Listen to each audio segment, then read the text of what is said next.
नमस्कार दोस्तों, एक नए वीडियो में आप सभी का एक बार फिर से स्वागत है। तो सभी राज्य से जो है सरकार वैकेंसीज़ निकाले जा रही है। अब यहाँ पर उत्तर प्रदेश ने भी बम्पर वैकेंसी निकाल दी है। यहाँ पर टोटल 17,000 से भी ज़्यादा कॉन्ट्रैक्चुअल यानी कि संविदा के लिए यहाँ पर पोस्ट निकाली गई है हेल्थ वर्कर्स के लिए, जिसमें एनएचएम यानी कि नेशनल हेल्थ मिशन के अंडर में गवर्नमेंट ऑफ उत्तर प्रदेश ने वैकेंसीज़ निकाली है। ANM, staff nurse, lab technician, pharmacist, allopathic के लिए यहाँ पर जो है वैकेंसीज़ निकाली है। ये जितनी भी वैकेंसीज़ निकाली है, इसमें अलग-अलग प्रोग्राम के तहत ये वैकेंसी निकाली गई है। जैसे कि एनयूएचएम एक प्रोग्राम है, डीएचएस एक प्रोग्राम है, मैटरनल हेल्थ, कम्युनिटी प्रोसेस, ये सारी जो है प्रोग्राम है। इसके अंडर में कुछ वैकेंसीज़ निकाली गई है। Staff nurse, lab technician, pharmacist, allopathic, ANM, इस स्टाफ नर्स के लिए।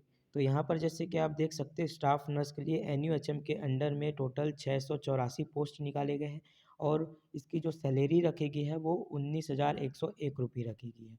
लैब टेक्नीशियन के लिए 282 पोस्ट निकाली गई है, कैटेगरी वाइज यहाँ पर डिवाइड कर दी गई है।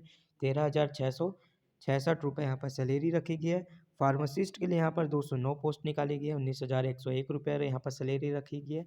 और एएनएम के लिए टोटल 807 पोस्ट निकाली गई है, 10,915 रुपये यहाँ पर उसकी सैलरी रखी गई है। उसी तरीके से अलग-अलग प्रोग्राम के तहत अलग-अलग यहाँ पर वैकेंसीज़ निकाली गई है और यहाँ पर वैकेंसी की नंबर भी अलग-अलग आपको देखने को मिलेगी और सैलरी भी आपको अलग-अलग देखने को मिलेंगे। तो इस पीडीएफ का लिंक मैं डिस्क्रिप्शन बॉक्स में डाल दूँगा, वो आप डाउनलोड कर लीजिएगा। उसके बाद उसके हिसाब से आप यहाँ पर देख लीजिएगा कि किसमें आपको अप्लाई करना चाहिए। टोटल 17,291 पोस्ट यहाँ पर सरकार के द्वारा निकाली गई है।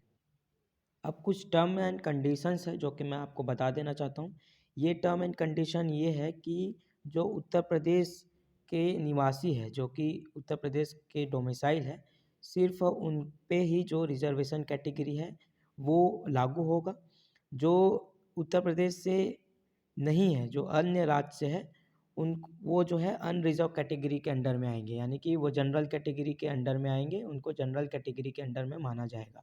और एएनएम के लिए जो अप्लाई करना चाहते हैं, वो सिर्फ़ फीमेल कैंडिडेट ही अप्लाई कर सकते हैं। उसके अलावा और दूसरा मेल कैंडिडेट अप्लाई नहीं कर सकता, सिर्फ़ एएनएम के लिए ऐसा यहाँ पर रूल बनाया गया है। ये जो वैकेंसी है आप ऑनलाइन सबमिट कर सकते हैं, ऑनलाइन इसका एप्लीकेशन फॉर्म है, वो आप डाल सकते हैं। 27 तारीख से इसका जो है एप्लीकेशन फॉर्म स्टार्ट हो गया है, दोपहर 12 बजे से, यानी कल से ये स्टार्ट हो चुका है। और ऑनलाइन एप्लीकेशन फॉर्म का लास्ट डेट जो रहेगा वो 12 दिसंबर रात के 11 बजे तक रहेगा। तो उसके पहले आप इस फॉर्म को भर दीजिएगा। उसके बाद आपका हो सकता है वॉक इन इंटरव्यू हो या फिर ज़्यादा कैंडिडेट जाते हैं तो टेस्ट लिया जाए। उसके बाद यहाँ पर आपका उस हिसाब से सिलेक्शन हो जाएगा। अब यहाँ पर एसेंशियल क्वालिफ़िकेशन और एज लिमिट देखते हैं। तो स्टाफ नर्स के लिए यहाँ पर बताया गया है कि diploma in general nursing and midwifery आपके पास है तो आप अप्लाई कर सकते हैं। इसके अलावा अगर आपके पास BSc nursing from any recognised institution approved by nursing council ये है, तब भी आप अप्लाई कर सकते हैं। एज लिमिट यहाँ पर बताया गया 18 से 40 वर्ष वाले यहाँ पर अप्लाई कर सकते हैं। एएनएम के लिए देखें तो certified diploma in auxiliary nursing and midwife by any recognised institute, ये अगर आपके पास है तो आप अप्लाई कर सकते हैं। साथ में यहाँ पर आपको नर्सिंग काउंसिल से रजिस्ट्रेशन होना अनिवार्य है, दोनों ही स्टाफ नर्स और एएनएम दोनों के केस में। फार्मासिस्ट का देखें तो फार्मासिस्ट में आपके पास डिप्लोमा इन फार्मेसी या फिर डिग्री इन फार्मेसी अगर आपके पास है और आपके पास उत्तर प्रदेश फार्मेसी काउंसिल से रजिस्ट्रेशन होना अनिवार्य है, तब आप इसके लिए अप्लाई कर सकते हैं। एज लिमिट 18 से 40 वर्ष वाले अप्लाई कर सकते हैं। लैब टेक्नीशियन के लिए यहाँ पर degree in medical laboratory technology, यानी कि बीएमएलटी आपने किया या फिर बीएससी एमएलटी आपने किया है, तब आप इसके लिए अप्लाई कर सकते हैं। यहाँ पर इसके अलावा बताया गया है कि 10+2 आपका साइंस सब्जेक्ट से होना चाहिए। साथ में diploma in medical laboratory technology यानी कि डीएमएलटी आपके पास है, तब भी आप इसके लिए अप्लाई कर सकते हैं। साथ में यहाँ पर रजिस्ट्रेशन होना चाहिए आपका यूपी स्टेट मेडिकल फैकल्टी से, तब आप जाकर आप इसमें अप्लाई कर सकते हैं। यहाँ पर ऑनलाइन एप्लीकेशन फॉर्म को भरने के कुछ इंस्ट्रक्शंस दिए हुए हैं ऑनलाइन एप्लीकेशन फॉर्म भरते समय आपको personal information, contact details, age, educational qualification ये सारे कुछ अपलोड करने के लिए बोला जा सकता है, तो वो सब आपको तैयार रखना है। सिलेक्शन प्रोसेस आपका कैसे होगा? कंप्यूटर बेस्ड टेस्ट होगा आपका। कंप्यूटर बेस्ड टेस्ट को आपको पास करना होगा, उसके हिसाब से जो है यहाँ पर शॉर्ट लिस्टेड कैंडिडेट को बुलाया जाएगा और उनका ही यहाँ पर सिलेक्शन होगा। यहाँ पर सिटीज़ बताया गया है जहाँ पर आपके टेस्ट लिए जाएंगे। उत्तर प्रदेश में ही आपका जो है ये कंप्यूटर बेस्ड टेस्ट होगा और यहाँ पर कंप्यूटर बेस्ड टेस्ट होगा, उसमें 100 मल्टीपल चॉइस क्वेश्चन रहेंगे। 2 घंटा आपको जो है टाइम दिया जाएगा।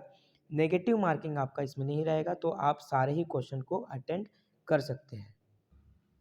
80 मार्क्स का यहाँ पर आपका प्रोफेशनल नॉलेज के रिलेटेड क्वेश्चन पूछे जाएंगे और 20 नंबर का यहाँ पर जनरल एप्टीट्यूड, रीजनिंग और जनरल अवेयरनेस और बेसिक कंप्यूटर नॉलेज से यहाँ पर क्वेश्चन पूछे जाएंगे। 80 नंबर जो रहेगा, आपने जो भी कोर्स किया है उसके हिसाब से आपको क्वेश्चन दिया जाएगा, उसका आपको आंसर देना होगा। मिनिमम क्वालिफाइंग मार्क्स भी यहाँ पर बताया गया है। जनरल कैटेगरी के लिए 33% है, ओबीसी के लिए यहाँ पर 30% है और एसटी एससी के लिए पीडब्ल्यूडी कैंडिडेट के लिए 24% मार्क्स यहाँ पर आपको लाने पड़ेंगे, तब आप इस एग्ज़ाम को क्वालिफाई कर जाते हो। एप्लीकेशन फ़ीस यहाँ पर आपको नहीं लगेगी। कुछ इम्पॉर्टेंट डॉक्यूमेंट्स यहाँ पर आपको अपलोड करने होंगे, जैसे कि photograph, signature, passing certificate, marksheet of high school for age proof और यहाँ पर डिप्लोमा या डिग्री का यहाँ पर जो है आपको जो डॉक्यूमेंट है वो अपलोड करने के लिए बोला जा सकता है। रजिस्ट्रेशन सर्टिफिकेट यहाँ पर मांगेगा आपको और आपका जो भी कैटेगरी सर्टिफिकेट है वो भी यहाँ पर अपलोड करने के लिए बोलेगा। तो ये सारे ही डॉक्यूमेंट आपको पहले से तैयार रखना है। नीचे में आप यहाँ पर देख पाएंगे कि डिस्ट्रिक्ट वाइज यहाँ पर जो है जितने भी वैकेंसीज निकाली गई है ये यहाँ पर बता दिया गया है। ये आप जब डाउनलोड कर लेंगे तो ये आप देख सकते हैं।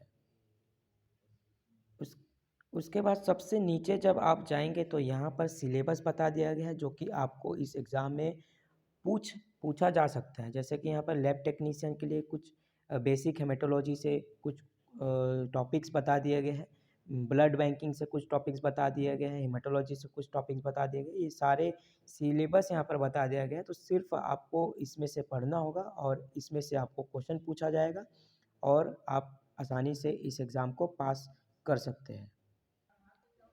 इन सभी पोस्ट को अप्लाई करने के लिए आपको उत्तर प्रदेश के एनएचएम के वेबसाइट में जाना होगा। वहाँ पर आपको ऑप्शन दिखेगा जो स्टेट प्रोग्राम मैनेजमेंट यूनिट के द्वारा यहाँ पर जो वैकेंसीज निकाली गई है उसका आपको ऑप्शन दिखेगा, उसमें क्लिक करके अप्लाई करना होगा और वह बहुत ही आसानी से आप इसे अप्लाई कर सकते हैं। अगर आपको नहीं आता है तो आप जो है साइबर कैफ़े में जाकर जो है अप्लाई कर सकते हैं।